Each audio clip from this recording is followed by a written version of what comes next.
My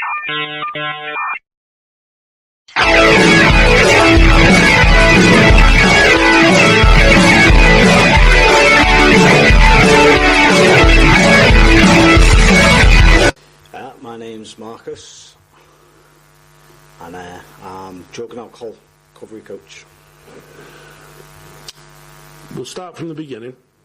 If you want to tell us your background and how you became a life coach. So,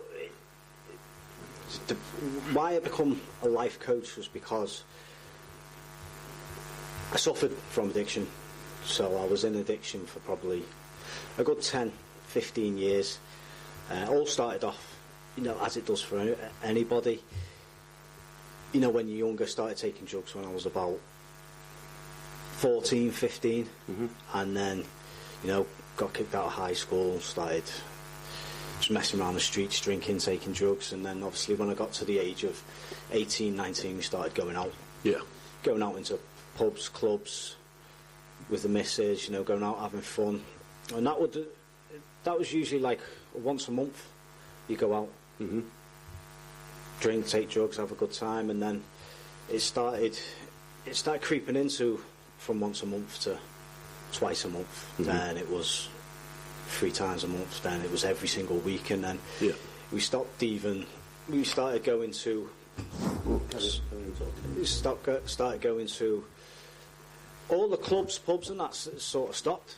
So it went from going into clubs every week, then it went to going to pubs, and then back to someone's kitchen, till 4 or 5 o'clock in the morning, and then eventually it stopped even going out. The pubs just cut off. Then you go around to friends' houses, just drinking, taking drugs, cocaine, and eventually ends up on your own. So that's where I ended up. How long have you been sober for now?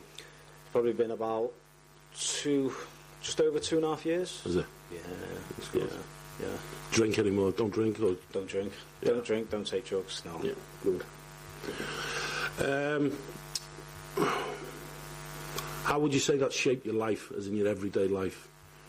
When you were sort of in that place and doing what you do and going out with your mates, what would you say?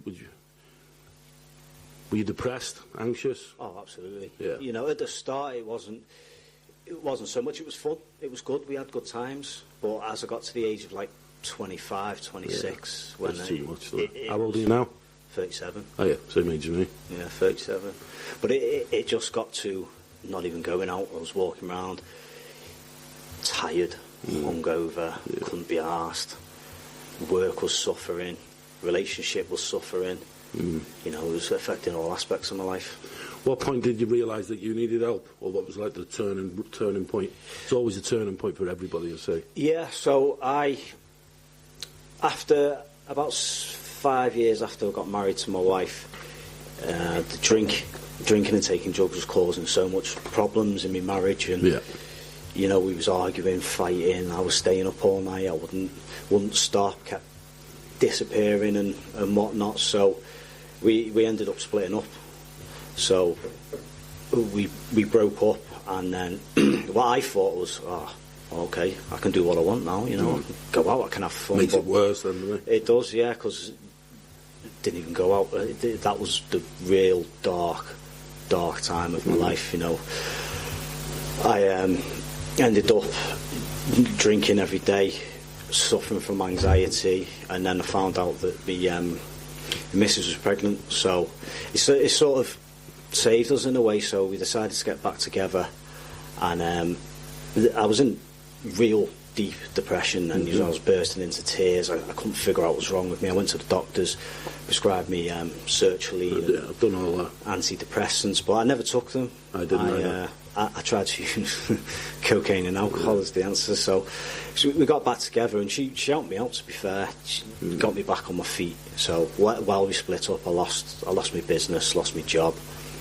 lost my motorbike, all the things that I had. Nearly lost the house and everything. So, do you think it takes all that for you to realise? Because my sort of sounds very, very similar to yours, but I was the same. Lost the house, blah, blah, blah, lost this. I've been through it hundreds of times on the other podcasts, but I had lost so much before I realised that if you carry on here, you're gonna die. You're gonna end up dead. Yeah. And it was at that point where I nearly died, but I thought, right, you've got to get your shit together here now. Yeah. Yeah, so with that, I had, at the darkest time of my life, I had those thoughts of suicide. Yeah. Because I was like, how do I come back from this? What am I going to do? My family wasn't speaking to me. The whole of where I live was talking about me, and lost everything, and I had those thoughts, and like, what am I going to do? And I thought, so with me, there was my family stopped speaking to me, and then the only one that was left speaking to me was my dad. And then after so long of my shit, he eventually said, you're going to have to forget about me. And it was at that point then I thought, do you know what, I'm going to be on my own here. And after that I realised that I'm going to have nothing. But maddest thing was, I say the only person that didn't turn their back on me, but the one person that never turned her back on me and got the brunt of everything was my wife. She got the whole shit, all my antics and that, and she was the one that never actually once turned her back on me, and I treated her the worst. So I've got to give it to her for that. And then once I got back with her, she helped me get back on my feet.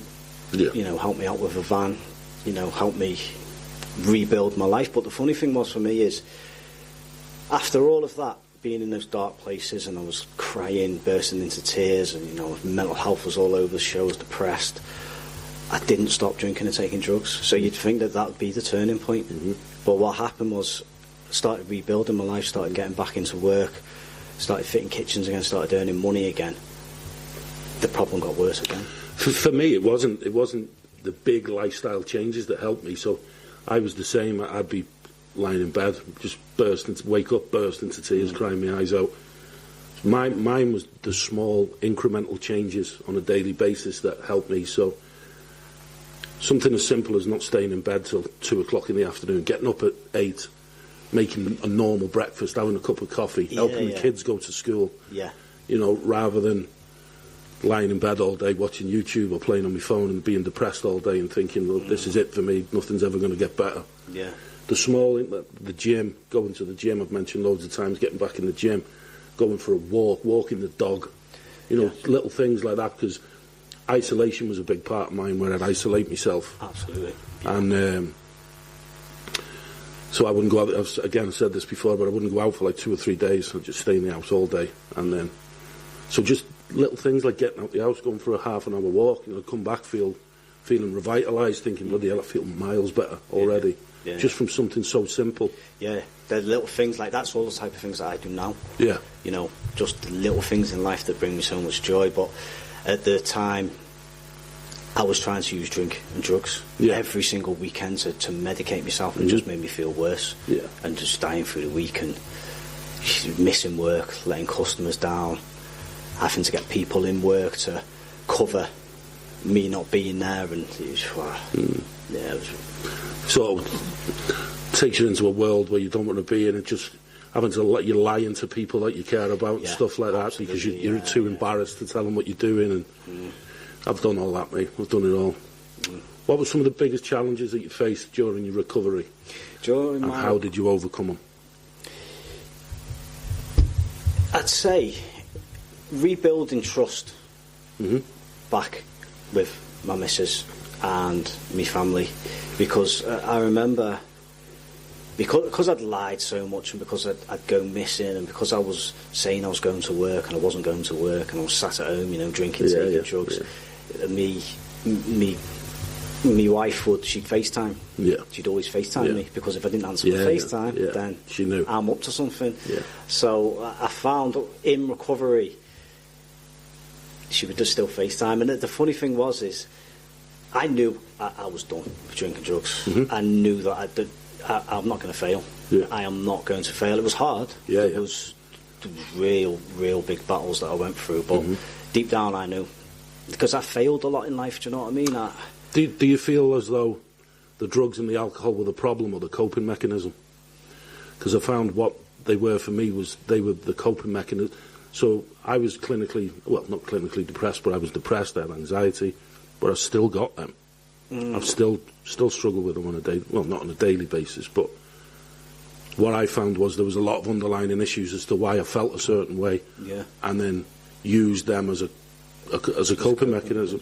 And a lot of it stems from childhood and early teens and stuff like that, where I went through quite a lot of shit. But once I'd sort of realised what the root cause was rather than the direct cause is the drugs and alcohol. The root cause was stuff that happened when I was a kid. Once I'd realised they were the issues and started to work on those issues, I found I became a lot happier almost overnight. So that's the question I asked you. Do you find that they the coping mechanism or the root cause, should we say? I'd probably say the root cause. Would you? With me. The drinking and drugs caused every problem I had in my life, from relationship problems, money problems, stress, anxiety, worry, isolation. They cause a lot. So with me, I found once I cut the drink and drugs out, all that went away.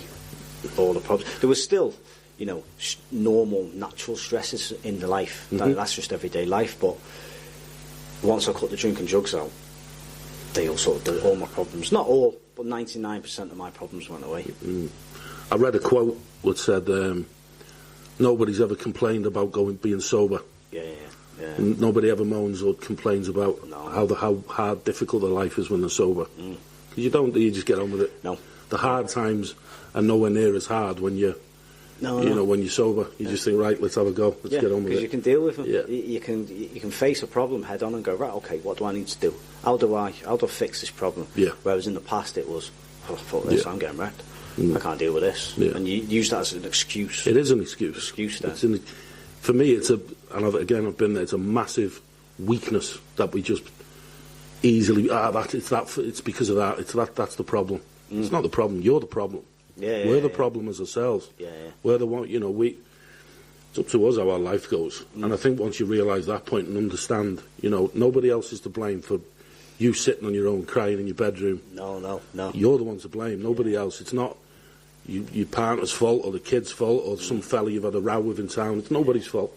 That's why you just use an excuse, isn't it? And you walk around blaming everybody else. Of course you do. I've done it for years, mate. I've done it for years where I'd say it's never my fault. But then when you get to it and you understand, the issues may not be your fault, but the outcome is your fault. The outcome, So we'll talk about your life coaching. How did you transition from focusing on your recovery to becoming a life coach? So once I joined recovery, so I went to Break Free in Liverpool. I've got a mate who's there now. The recovery is a really good group. Once I started in the recovery, it was about 3 months in. 3 months in, I knew I'm changing my career. Because sitting in a room with 30 other people and listening to stories of people just getting their life back.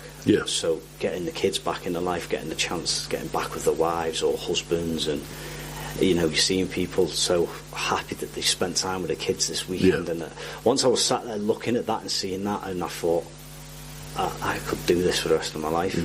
And there was 3 people that run it. Was Marcus, Lee and Wall at the time.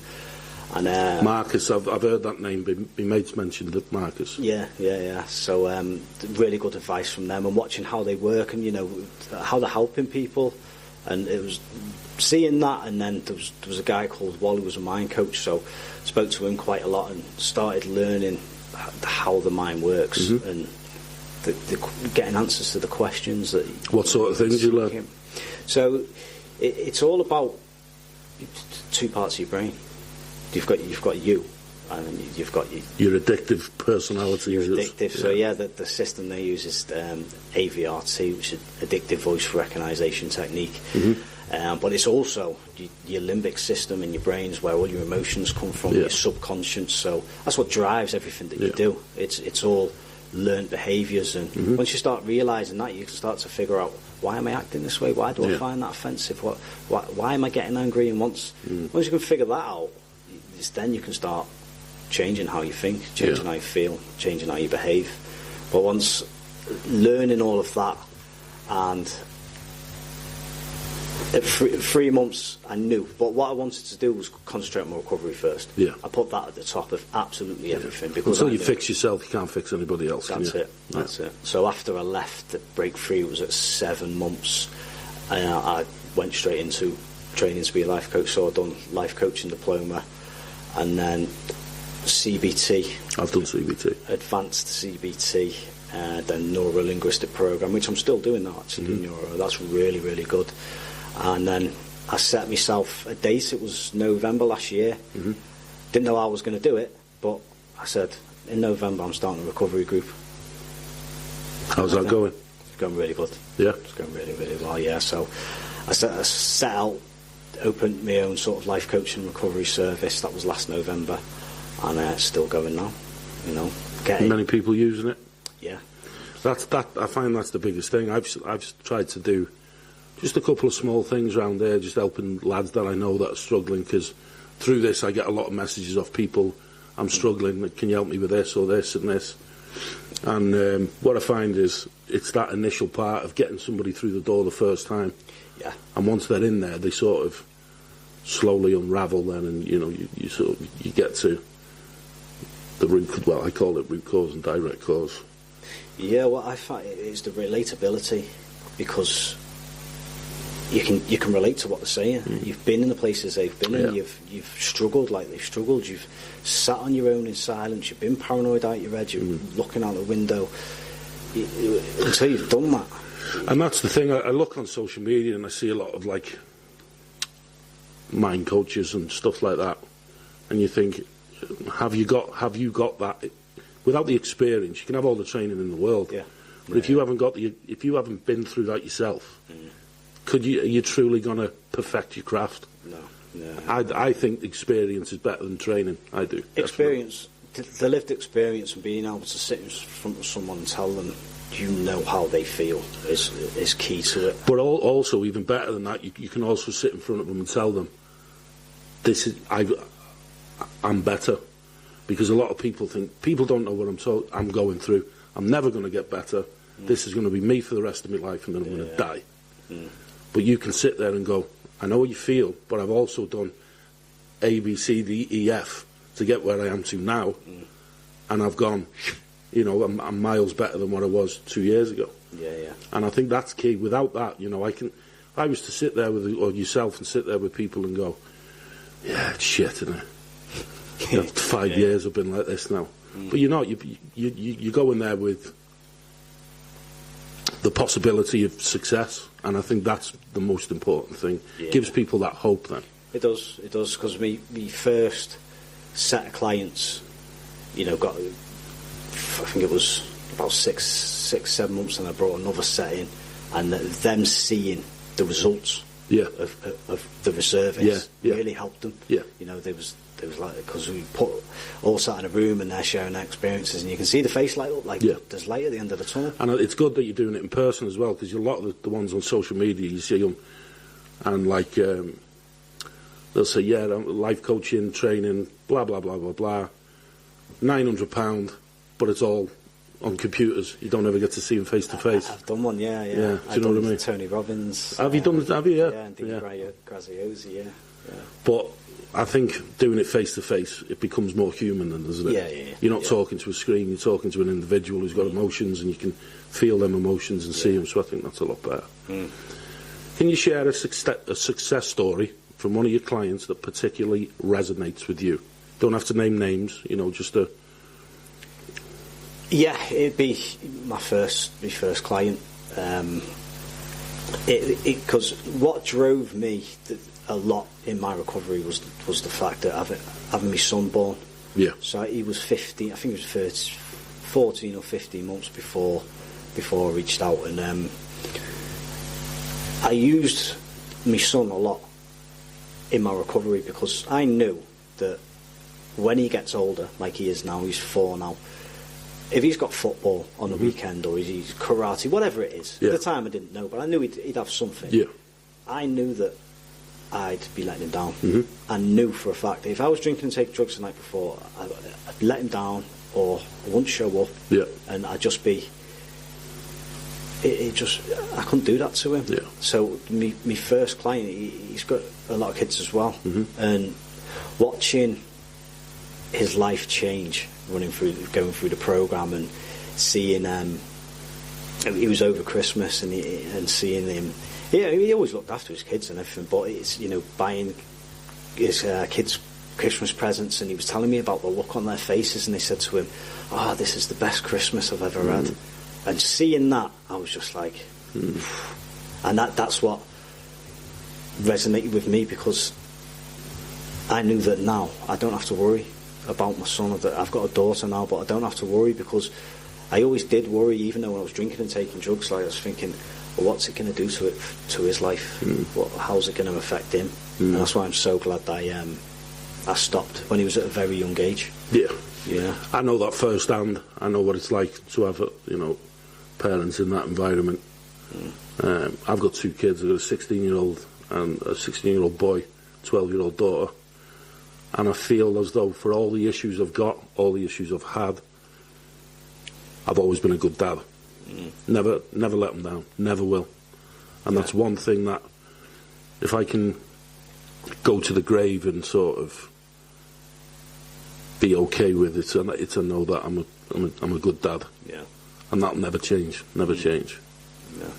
As you get older, you don't see them as much. They just rent you for fucking money. That's yeah. He's 16-year-old. They do it now. He's 4. Yeah. Can I have this? Can I have that? Can I have... Yeah. But if you can, mate, why not? Do you know what I mean? Yeah. A little insight on addiction and recovery. So the next question would be, what do you believe are some of the biggest misconceptions about addiction? Biggest misconceptions. So, I'd say addiction doesn't necessarily mean you're on the streets. Definitely not. It doesn't necessarily mean that you're walking right. You're living on the streets. You're drinking every day. That's what I believe is the conception of addiction. That's what people see or think when they hear the word addiction, but it's far from it. Me and my missus had a conversation just before you got here. I asked her the same, because I went through the questions that I wrote. Yeah. And she said the same thing. I can't go into, she's a nurse, but I can't go into detail of blah, blah, blah. But she said that, one of her biggest misconceptions was that she didn't realise, take an alcoholic, for instance, you'd think they're sat on the street or sat in a boozer all day, pissed up. But then you can have functioning alcoholics who work 12 hours a day. Yes, yeah. And then they'll go to the pub all night, 3 or 4 hours sleep, straight back up, a can before work, 12-hour day again, and just that vicious cycle. So I think I agree with you on that misconception, definitely. It is, because, I drink and use once a week, sometimes twice, sometimes 3 times, but it was always once a week, and that was still addiction, because it was causing the results I was getting. There wasn't any fun, there wasn't any laughter, there wasn't any, real good times and doing all the stuff that I used to do. It was just the same consistent paranoid, weird, wired, edgy. And the paranoia just amplifies. The more and more you do it, the worse it gets. Yeah. We'll have 2 minutes now, mate. Yeah. And then come back and have a go. Sound.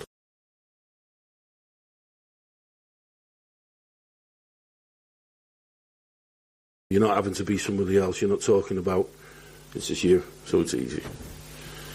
Right, mate, we'll carry on with insights into addiction. In your opinion, what are the most effective strategies for overcoming addiction? Most effective strategies? Or the ones you use the most? It's the addictive voice.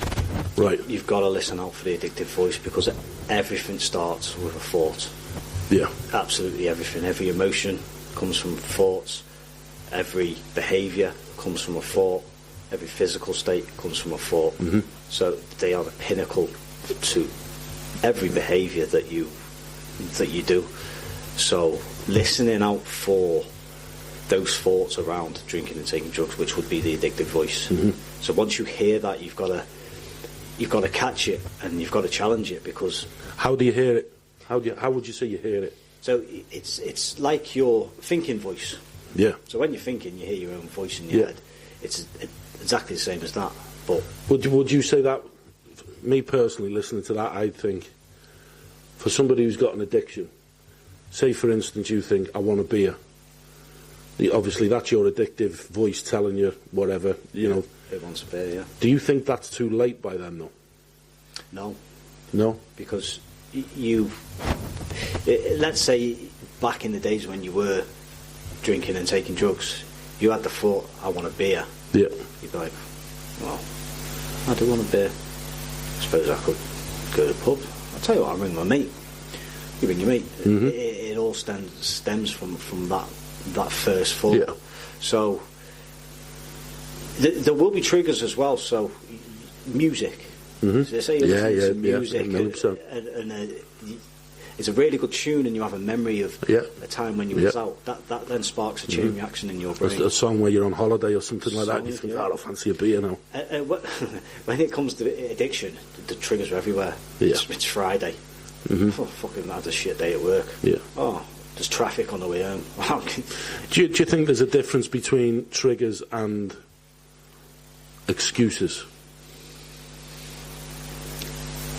So, say you've had a shit day at work.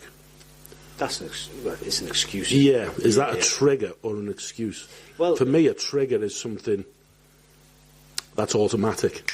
Do you know what I mean? Where if you're driving home, you're not an autopilot yet. Well, I call it autopilot. So I don't know if you ever seen the interview with Chandler off Friends. I've seen some of it because he's passed away now. He was an alcoholic. Yeah. And he said he was in control of one drink. After that, there was no control. No. When I was in my worst time, I didn't even have to have the one drink, just the thought. Yeah. And it would be autopilot drive to the shop. Yeah. With buy the beers, whatever, blah blah blah, back home, lock my door, autopilot, and I'd do that subconsciously. A million% it was subconscious, because sometimes I think, fucking, what am I doing? Yeah, how's this happening? Yeah. Yeah. So, yeah, I suppose that's why I asked you, do you think there's a difference between a trigger and an excuse? Yeah, so you say it'd be an excuse. I've had shit day at work. That's your excuse. But also looking at it. Would the trigger have come before that, though? Well, if you've had a bad day at work, it's triggering an emotion. Yeah, And so that's where I say, did it come before you're driving home thinking I've had a shit day? Where's the trigger? Could have been 4 hours ago. Could have been.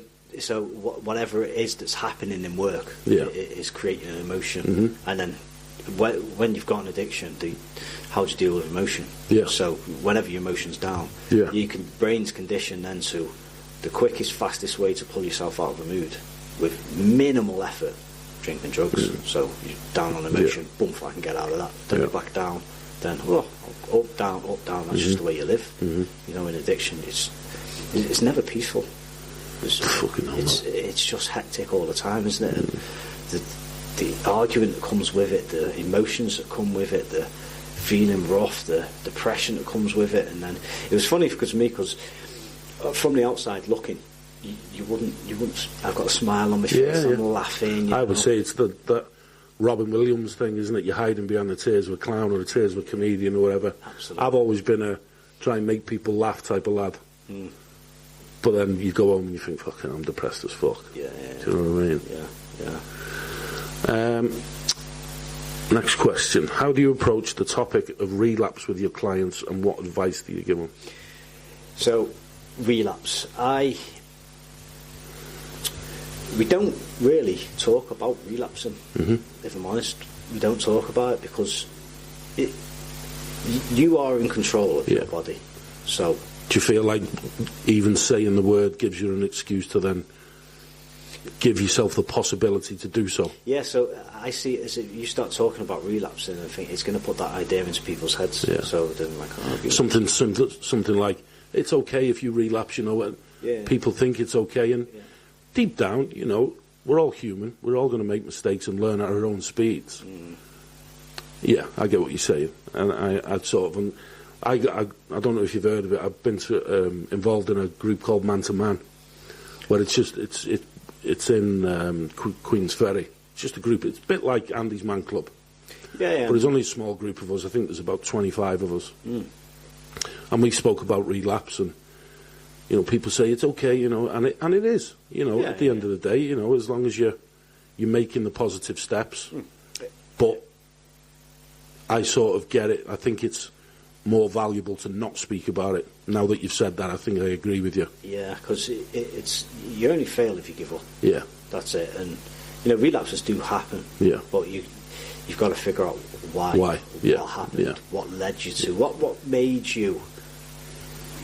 What made you make that choice? Because it is a choice. Yeah. At the end of the day, 100%. Like in my service, it's a choice because you have to agree to drink and take drugs. Back then, when you was drinking and taking drugs, you know, it was easy. You just go and do it, no problem. But once you get into recovery and you start learning the science into the brain, it's a choice because you have to make that decision to drink and take drugs. Yeah. Yeah. When you say science and around the brain, do you mean like your dopamine levels and stuff like that? Dopamine levels, and your reward system. So essentially, that's all addiction does is hijack your reward system. Where your reward system works perfectly normal in anyone's brain. You get dopamine from gym, like you were saying before, gym, walks, all those little things release dopamine. But when you've been abusing drinking drugs for so long, all these gyms, walks and things, they don't quite cut it because you don't do them then. Yeah. A lot of the time when you're in that mode, you know, in that frame of mind and you're depressed, you don't do any of them. No. So you're not getting them like a natural hit. Because obviously drinking drugs isn't a natural hit, is it? No. You know, you're making yourself feel different. Yeah, it's like it's fake dopamine, isn't it? Yeah. But I tell you, since I stopped drinking and taking drugs, those natural bursts of dopamine, the drinking drugs haven't got nothing on them. There was no better feeling than the natural dopamine. It's waves of happiness, I call them. It's just cold water. I have cold water showers a couple of times a day. Yeah. Stuff like that. You get out of a cold shower, it makes you feel fucking brilliant. Funny enough, we went to my group. We went on a walk the other day, and we got in the Timor, I think it is. Cold water. We were in the river. It was lovely. Yeah, it was really nice. Yeah. You feel better after. Oh, it's brilliant. And you feel warm once you're in. Yeah. I've got a little cold pod outside. I struggle to get in it. It's only little. Yeah. But I've been in that a few times. It's harsh getting in that. I was thinking of getting one. Yeah, just get up in the morning. Yeah, jump in. Like you were saying, getting up at the same time every day. Yeah. Just getting up. Yeah. Routine. Yeah. Get up, tell yourself you're going to have a good day. Your brain works for you, doesn't it? Yeah. So when you wake up in the morning, your initial thoughts are, what have I got to do today? Is what I've got to do this, do that. Oh, this is going to... You just got to cut that and say, no, right, okay, I'm ready. I'm going to do this. I'm going to do that. And starting your day right. Yeah. That's how it's done. Even something as simple for me, being a man, cleaning. I'll go in the kitchen, put some podcasts on and clean the kitchen. I feel brilliant once I've done it. Yeah. And obviously that's not something that I'm very used to, is cleaning the house. Yeah. But, there's loads of stuff, mate. Me and my missus are buying a camper van. Or buying a van, sorry, and converting it. Converting to a camper, yeah. Yeah, we're going to do that towards the end of this year or the beginning of next year, and then, you know, go around Wales, Scotland, maybe a bit of Europe, France, stuff like that. Yeah, it'd be lovely, that. So little things like that. You know, I'm looking... I've started playing a lot more golf, which I used to, but I didn't for a long time because of me issues. I've just started doing Brazilian Jiu-Jitsu. I've seen that. It looks good, though. Yeah, it's hard, like. I just get my ass handed to me every day. Yeah. Well, every time I go, not every day. I'm slowly starting to build the gym back into my routine. And yeah, I said to my missus last week, like I say, I've drank twice in the last X amount of months, a long time, probably the longest for me, both with my missus, both in the house, playing chess or a game of cards or something like that. And it's probably the happiest I've been in a long, long time. Yeah. She hates it when I say that. But it's probably the happiest I've been since my dark period. This is the happiest I've ever been. Yeah. So, and I've got her to thank for that as well. She's fucking unbelievable human being, like, unbelievable. Next question. What role does mental health play in addiction and recovery, and how do you address it in your coaching? Well, see, mental health and addiction go hand in hand. Yeah. But what I found is a lot of the mental health issues are stemming from addiction.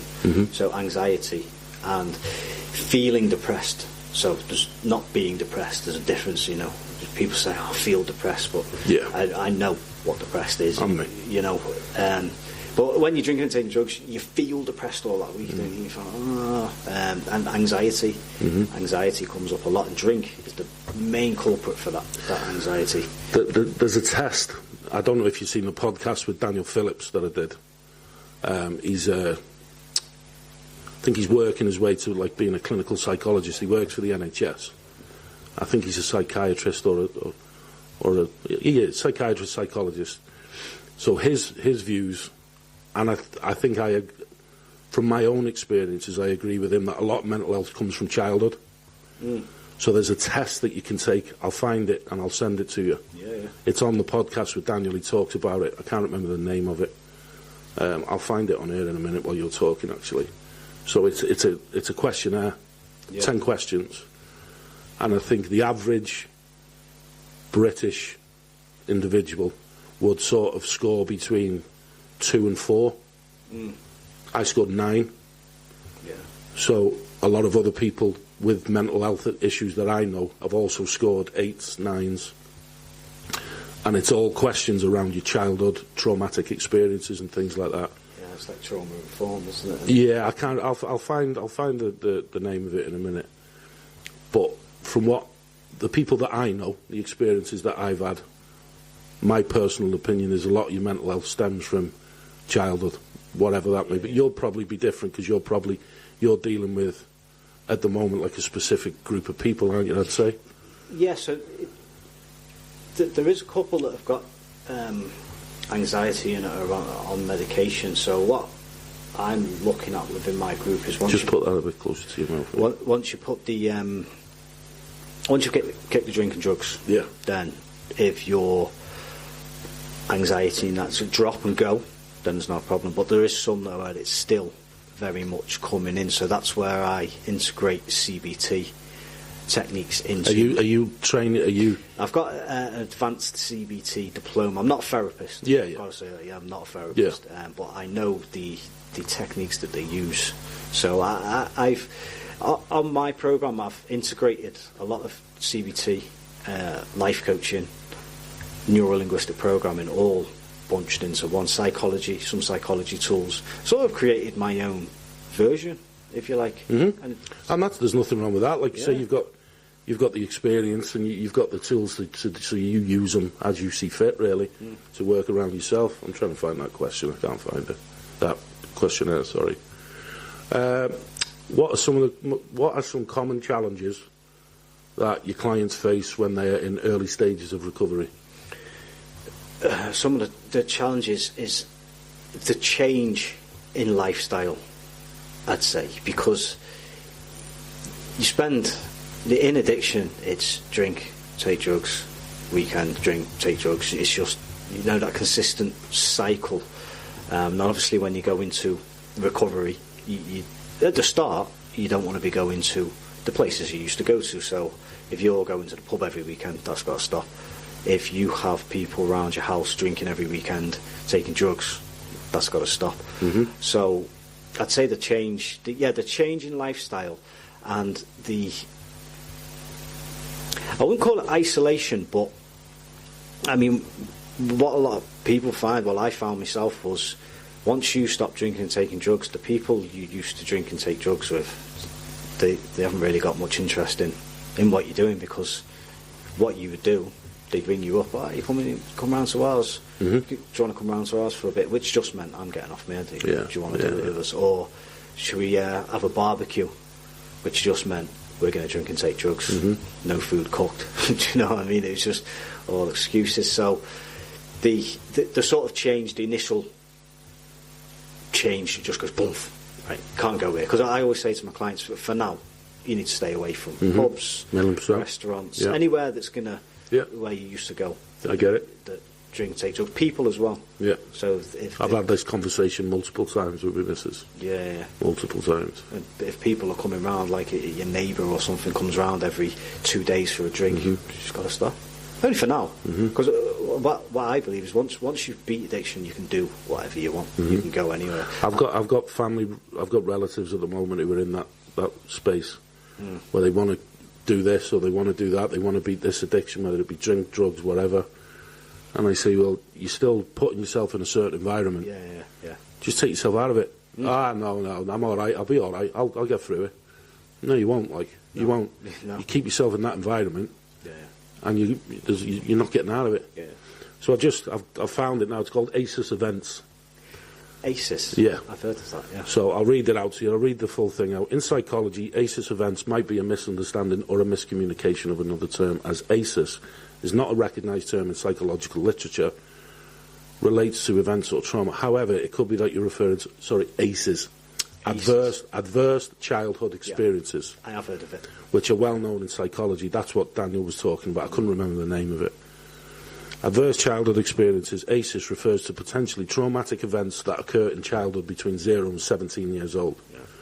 These can include abuse, physical, emotional, sexual, neglect, household dysfunction, so experiencing household challenges like parental substance abuse, mental illness, domestic violence, or incarceration of family members. Impact of ACEs, substance abuse, mental health issues, chronic health conditions, risky behaviours like smoking or alcohol, and early death. So from having issues as a child can early death. I wouldn't have thought that. There's a lot more there, but I mean, I've got some training to do on that. Actually, have you? We work in schools as well. Yeah. So we go into high schools and we have students that have been expelled. They come over to us. And, Where are we now on these questions?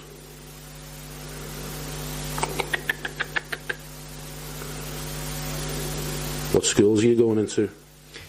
Just local. Are you going local? Local. We're in Blake and I, and then we going into Upton High, my old school.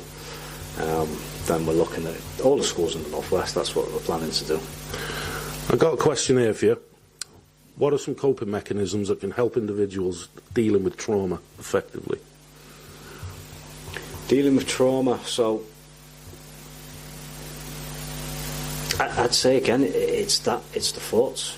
So you've got to pay close attention to what thoughts you're having, because it works the same as well. If it's triggers or something that's sparked off in memory that reminds you of a trauma or a traumatic time, you've got to watch the thoughts that you're having, because you have that one thought, then you get a feeling attached to that, and you're like, and then you spiral in that thought, and then it's almost like you've got to put a shield around you for a certain amount of time, isn't it?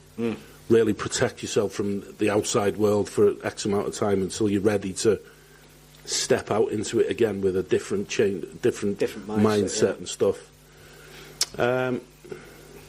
What advice would you give someone who's currently struggling with addiction but feels hopeless about recovery? So they're struggling like mad. They probably know that recovery is the answer. Well, they probably don't think that recovery is the answer, and it's just, like we said before, I'm in this mindset. I'm always going to stay here. I'm never going to get through it. This is me. 50 years, and then I'm going to die. Yeah. What sort of advice would you give somebody who's feeling like that? Make that first step. Make that call.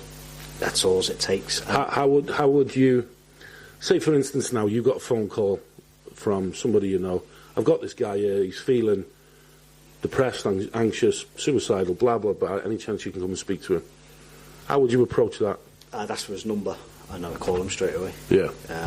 What I always try to do is get them into the office as quick as possible. So from the moment they reach out to me, I try and get them to come and see me, or at least have a chat with me on the phone straight away. Because what I find is, a lot of the time, when someone's feeling that way, they want the help, they reach out, they ask for help, but then when a couple of days pass and they start to feel better, especially if they've been drinking and taking drugs, they start to feel better. It's like, I don't need it. Yeah, I don't need it. I'm all right now. I'll just cut down. I'll just do this. Don't need it now. But it's making that first step. That's the hardest part.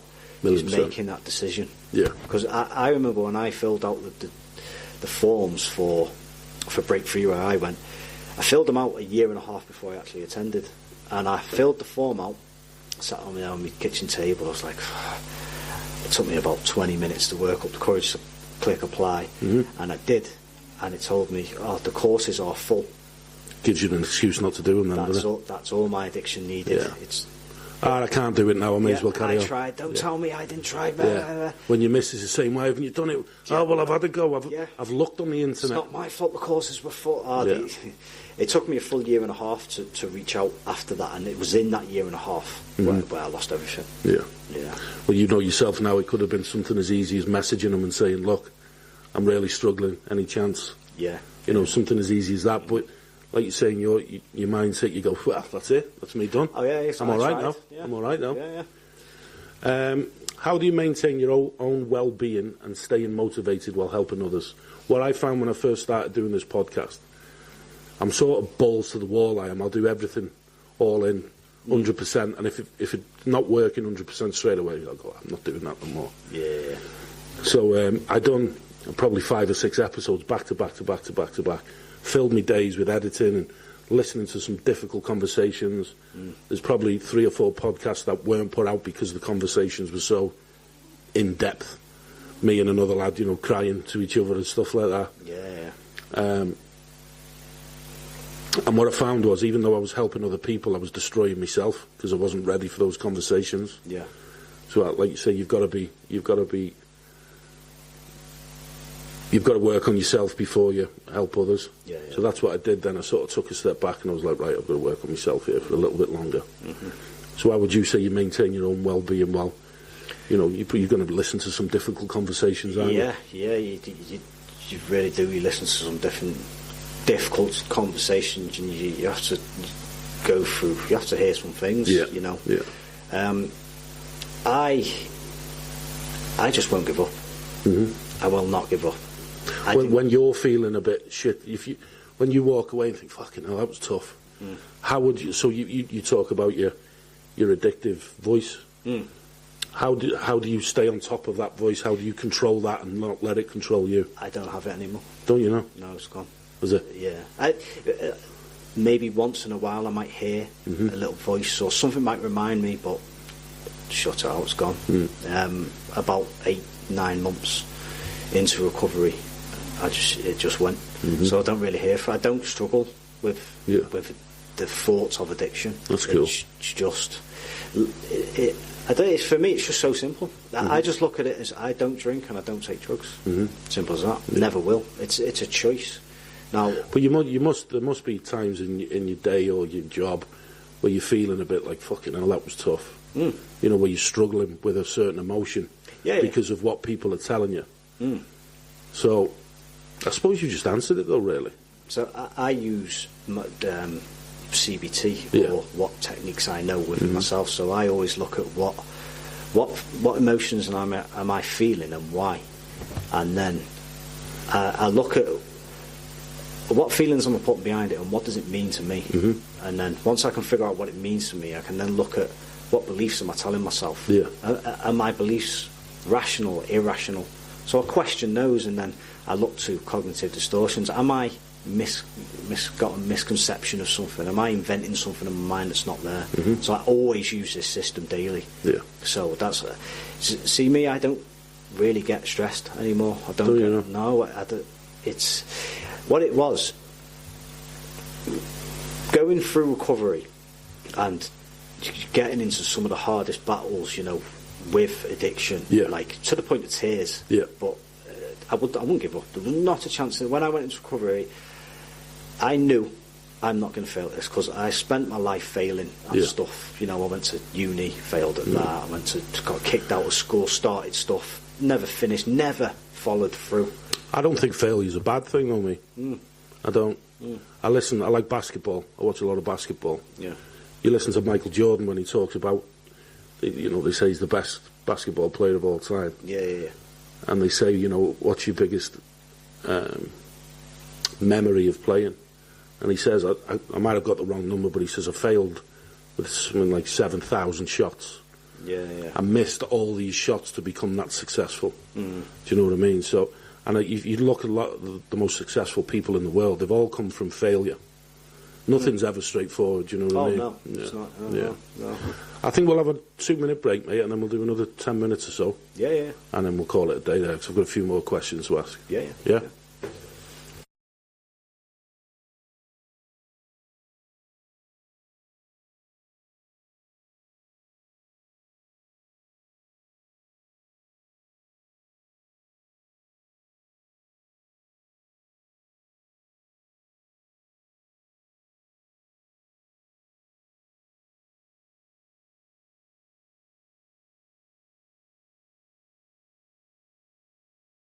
I am.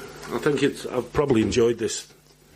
Don't get me wrong, I don't enjoy certain topics that we've got to speak about, but I come away from it feeling like I've learned a lot, or I've learned a new tool to speak to new people and stuff. Because I don't know you, don't know anything about you.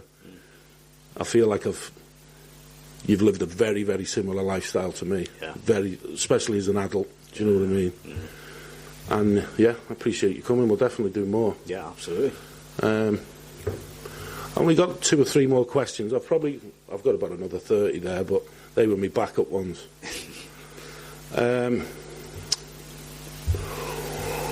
What is your personal philosophy on life, and how do you incorporate it into your coaching practice? I'm not saying you have to be a philosophical person. I quite like philosophy. Yeah. Listening to Marcus Aurelius and people like that, I listen to a lot of that. Meditation's the book, and I listen to. But so when you say philosophy, you understand the concept. Yeah. So what's your sort of like? Probably more like what's your rule book? You know, what's your laws of your life? That as long as I do this and I stick to doing this and I don't fail it. Yeah. Do you know what I mean? So it's standards.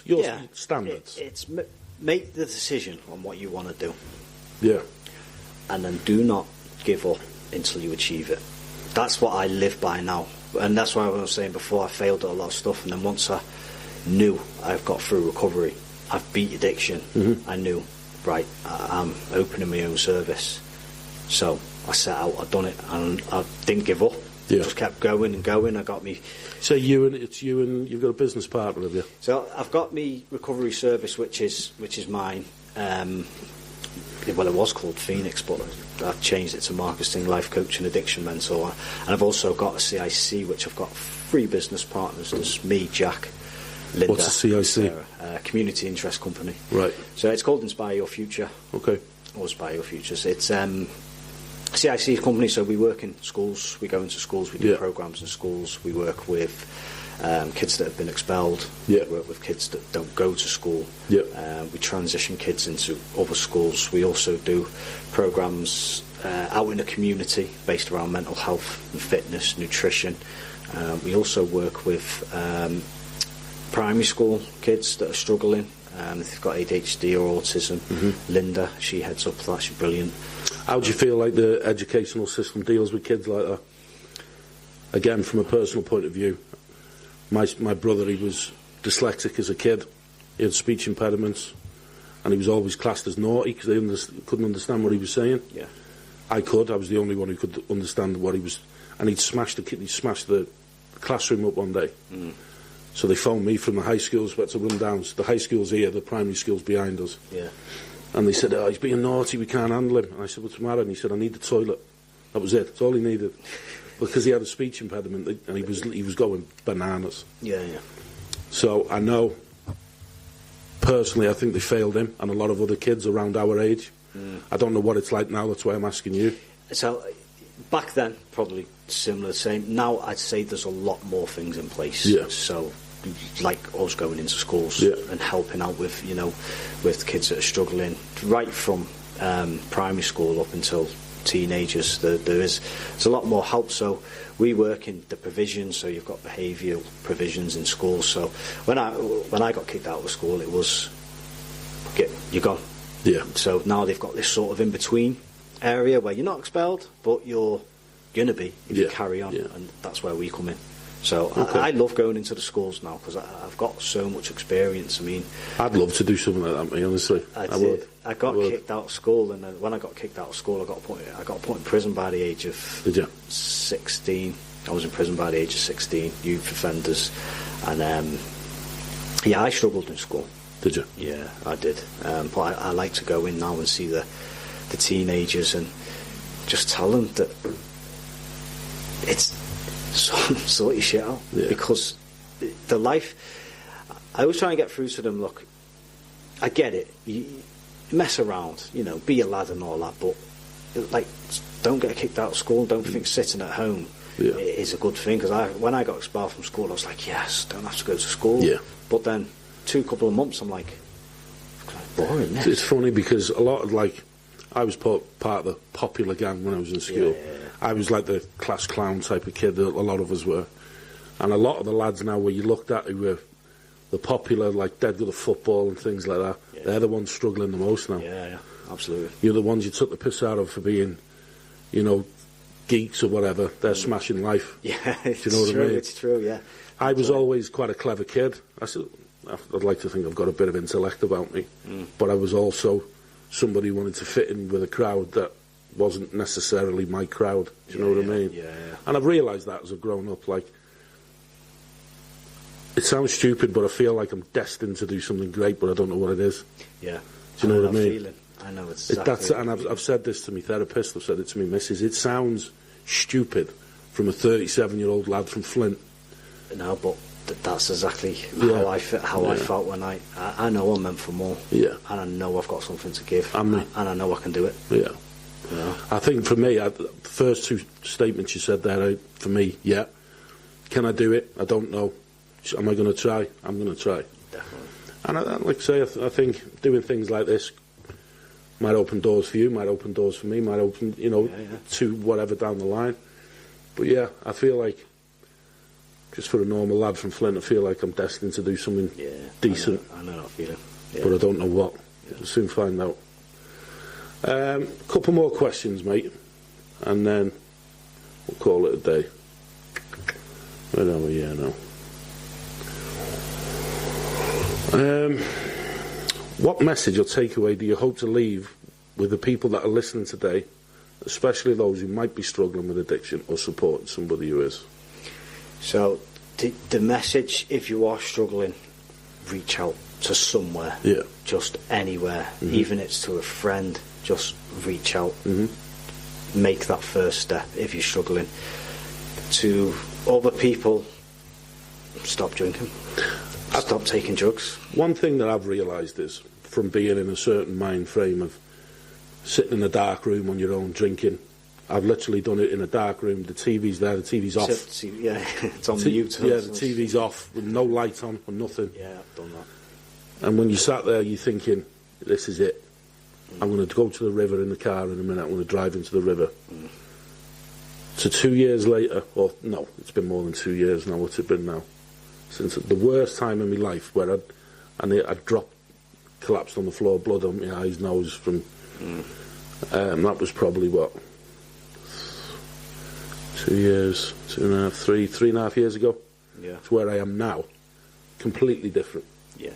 So the message that I'd say is, as long as you're willing to do the right things, it does get better. Yeah. 100%. People think there's no light. There is. There's a light there waiting for you.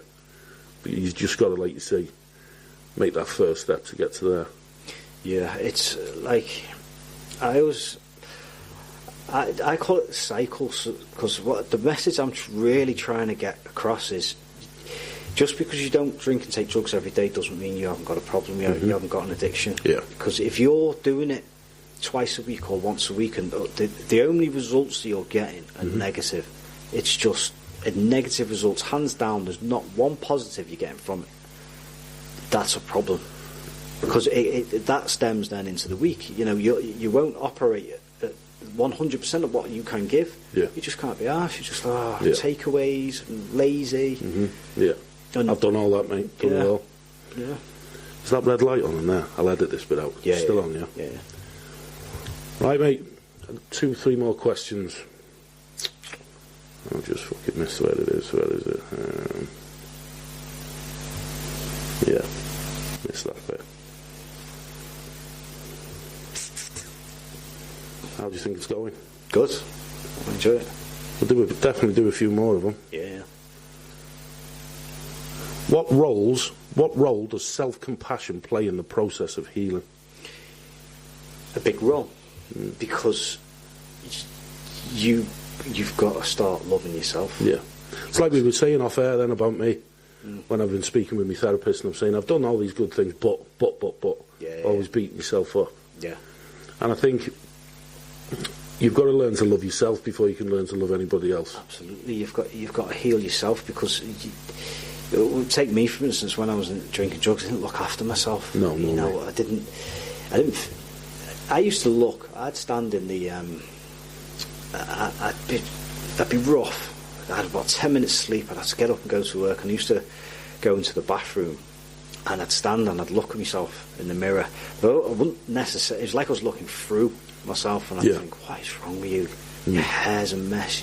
Your beard's all over the show. You look skinny. You're not looking after yourself. Your eyes are bloodshot, and you're just looking for what am I doing to myself? What am I doing to myself?" So I spent the next week just like, and come the weekend, in the years of addiction, I was doing. My missus asked me a question once, because my granddad was my hero, my hero. Yeah. And she said, "If he could see you now, do you think he'd..." This was ages ago. She said, if he could see you now, do you think he'd be proud of you?" And I'm like, no. This going back to when I had my issues. And you think, no, he wouldn't. And that, even something as simple as that question is like, fucking, you're right. Yeah. I'm going to get my shit together. Yeah, it's mad that, because, like, I had done this Tony Robbins training, and I did on this technique. It's 7 whys deep. So you ask yourself the same question. Well, you ask yourself a question like, why did you want to stop drinking and taking drugs? So sorry to interrupt, but where I work, we it's called 5-step problem solving, and you ask yourself 5 whys. Yeah. So whatever your problem is, you write yourself like a statement first of whatever the issue is, whatever the problem is, and then you break it down. Yeah. And in the process of breaking it down, you use 5 whys. So why did the gearbox break? It broke because of this. Why did it do that? Because of this. Why did it do that? Because of this. Yeah. And in the end, you get to the direct cause and the root cause. Yeah. So it's like root cause analysis. Yeah. So it sounds...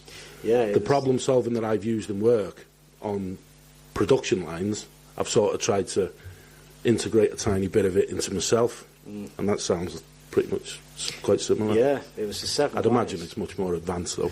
Yeah, well, it's just asking that question, why do you want to stop drinking and taking drugs? And I've done it on myself, and I asked myself why 7 times, and the last answer, the last why, was, I just want my dad to be proud of me.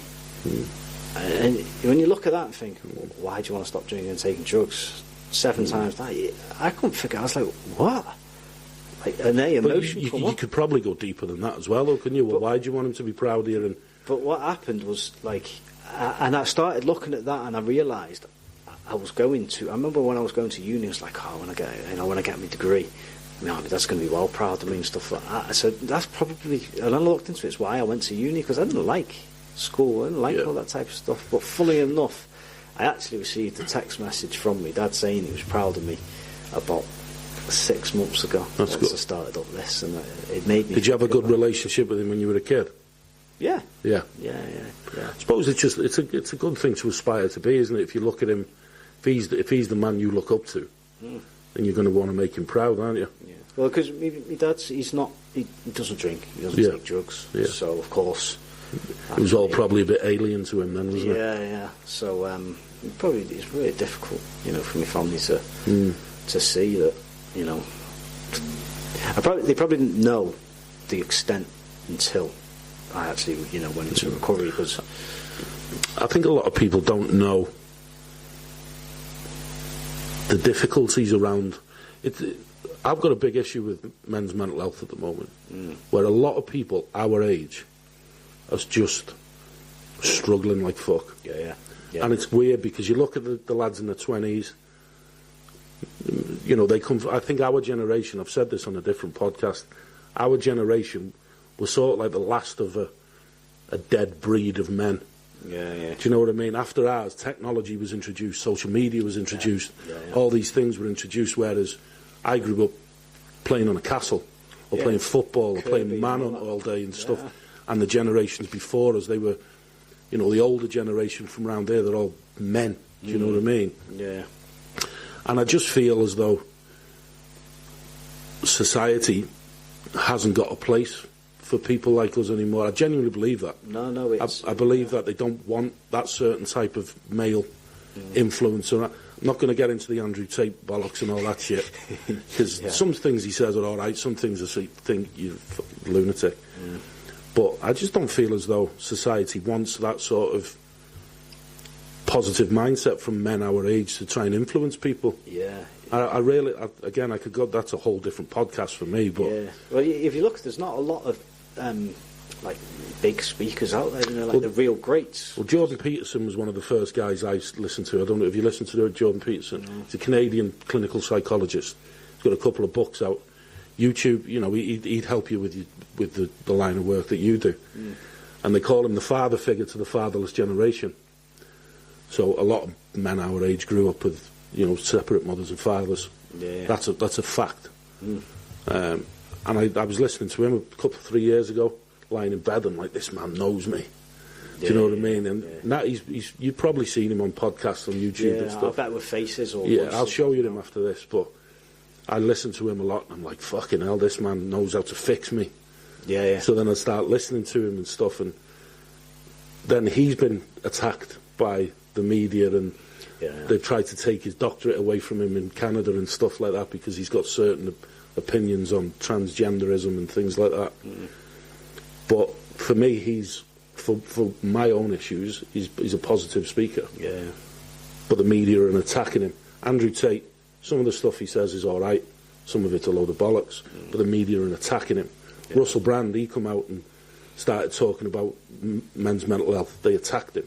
Yeah. You know, they just, any sort of positive outlook towards people our age or people going through the issues that we've got, they always seem to get attacked. Yeah. And I've got a real issue with it, because suicide is the biggest killer of men under 45 in Britain.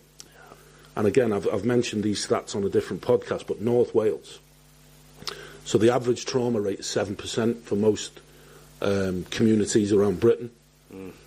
The trauma rate for North Wales is 12%. Last year and the year before, there was a lot of people who I know who killed themselves. Yeah. A lot. So it pisses me off. It comes a lot up in where I live as well, as people that have ended their own lives, and madly enough, just last night there was an incident. I won't say any details. It's not. You know, it's not for me to say, but you know, from what I believed happened, it's mental health and drink and drugs come into it. And I knew this person very well. Did you? Yeah, I did. Yeah, and it's sad, man. It is. Shouldn't be happening. I've spoken to him loads of times. A few months ago, he was ringing me, and it's hard. You know. Yeah. It's hard. It's sad because something needs to be done before we get to that point where we think, right, I'm going to kill myself. There's not enough help. No. There's not. They can say, well, they know there's not. There's evidence out there to show that there's not enough help. People like yourself doing what you're doing is helping, but on that, I mean, nationally, it's just not enough. Yeah. There's not enough. No. Last couple of questions, mate. What's the next 12 months hold for you? Next 12 months, so grow my recovery service. I generally... Get me involved, brother. Get me involved. Absolutely. I generally want to help people and show them. If I could pick someone up and go, look, this is how you're going to feel once you stop drinking and taking drugs. Yeah. This is what you're going to do. This is what you're going to achieve. This is the life that you're going to start creating. If I could pick them up, just go, look at that. Yeah, look in this mirror and look how you could look. Yeah, but I can't. So the only thing I can do is just keep trying to get my message out there and get, because recovery is not. It's not a bad thing. No, it's actually great. You feel better. You look better. You think better. Your relationships are better. Your work becomes better. Your mindset becomes better. Yeah. Your coping becomes better. Your outlook becomes better. You look better on life. You set goals. You look at them. You achieve more. The possibilities are endless. I believe so. I look at me now, like I've been I haven't took drugs for 2.5 years. Spent 7 months in recovery. So whatever that's left, I've set up my own recovery service. I've got qualifications. They are the online diplomas, but stuck at them, got those done, set up a recovery service, met the director of Inspire Your Future, partnered up with her. We've got 2 more directors on. We've got a facility with a gym, with programs in schools. Yeah, all in 2.5 years. That's what I mean. So if you can do that in 2.5 years, what can you do in 10? What can I do in 10? What can you do in 20? What can you do in 30? Exactly. And then I think, 15 years in addiction. Yeah. I mean, we did do stuff, but not to the level of the extent that I can do now. So in the next 12 months, keep going. Yeah. Keep doing what you're doing. Yeah. Sounds like you're doing brilliant. And like I said off air, mate, off air, like the BBC here or something. Said off air. Yeah. If there is a possibility where I can come in and help wherever you want, absolutely, yeah. Well, I'd definitely really be interested in doing something with you. We was chatting before, wasn't we? And definitely space. Whatever gap or space there is. Because I believe something like that with, I want to say like-minded people who've, like-minded people. Yeah. It's going to help me grow as well, because I don't believe I'm as far as advanced in my own mental health recovery as yourself. I still struggle. Yeah. Okay. But I believe that's also helping me. When I said before about small incremental goals, I'll have a couple of days where I'll struggle mentally, and a couple of days after I've learned this little bit more about myself. Yes, absolutely, and that's how it works. Because what I always do is, if I have an emotional, I have a tough time, and something happens, I can deal with it at the time. But once a couple of days later, I will go back. Yeah. And I will sit there and go, right, okay, what could I have done better? How could I have handled that better? What could I have put in place that would get a different outcome? Yeah. And I keep that in my mind. Yeah. And then when it happens again, it's like Yeah. being a little bit more prepared. Yeah. Yeah. And that's sort of where I've been. Like, even though I know I'm not where I need to be, my goal is sobriety. But like I said to my missus, we had a drink here last week, played chess. Brilliant. Yeah. You know, but we were in bed by 11 o'clock. Yeah. Rather than whatever else. Yeah. Do you know what I mean? Yeah. And I'm not saying that I don't enjoy having a beer, because we sat here, we had a laugh with the kids, dancing with the kids and all that, and it was great.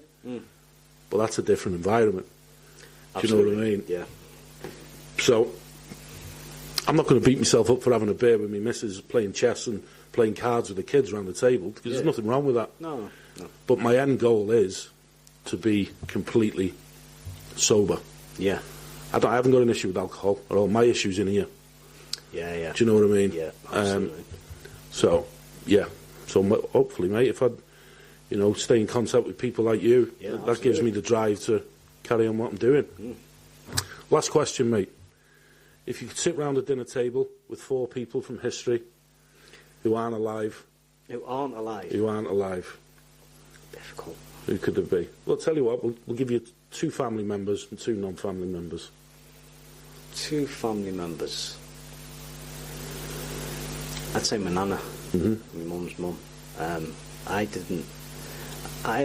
She was only very young I was only very young when she died, so I haven't got that much memory of her. Yeah, I've had a few people with that same answer. But I still got bits of memory. Yeah. But it'd be my nana. And my other. Do you know what? Me cousin, Sasha. She died a while ago. I didn't get to see her that much. Yeah. She lived in Manchester. But I'm looking at that seat now. Just imagine her sat there. Man. And then 2 people from history. 2 people from history. Could be your heroes, could be somebody who's inspired you, somebody you just want to meet.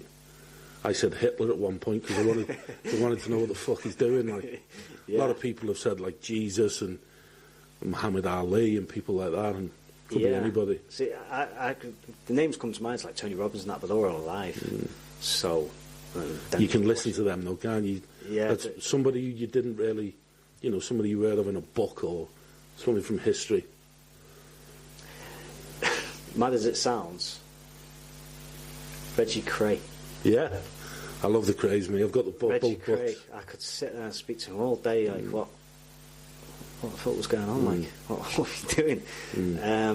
And the other person, Rennie, he was the better boxer out of the two, Reggie, wasn't he? Yeah. Ronnie was the psychopath. Yeah. Well, they were both psychopaths. Yeah, and Steve Irwin. I don't know. Okay. That was the last seat. Yeah. Steve Irwin. Yeah. Loved watching him. I used to love watching Steve Irwin with my granddad. Yeah.